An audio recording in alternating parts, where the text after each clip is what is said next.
Quarantine Prose from Camus' The Plague. Rieux was already halfway up the stairs. Cold, fathomless depths of sky glimmered overhead, and near the hilltops stars shone hard as flint.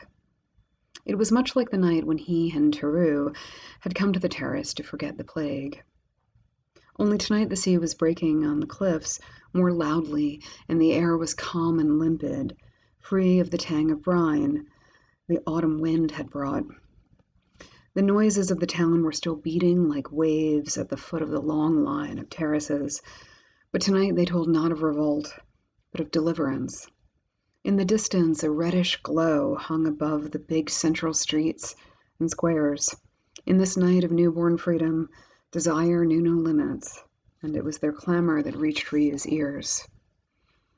From the dark harbor soared the first rocket of the fireworks display organized by the municipality, and the town acclaimed it with a long-drawn sigh of delight.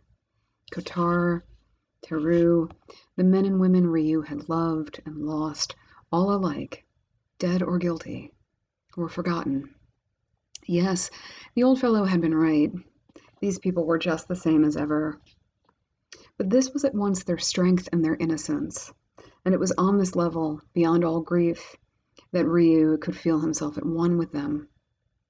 And it was in the midst of shouts, rolling against the terrace wall in massive waves that waxed in volume and duration, while cataracts of colored fire fell thicker through the darkness, that Dr. Rieux resolved to compile this chronicle, so that he should not be one of those who hold their peace, but should bear witness in favor of those plague-stricken people, so that some memorial of the injustice and outrage done them might endure, and to state quite simply what we learn in time of pestilence, that there are more things to admire in men than to despise.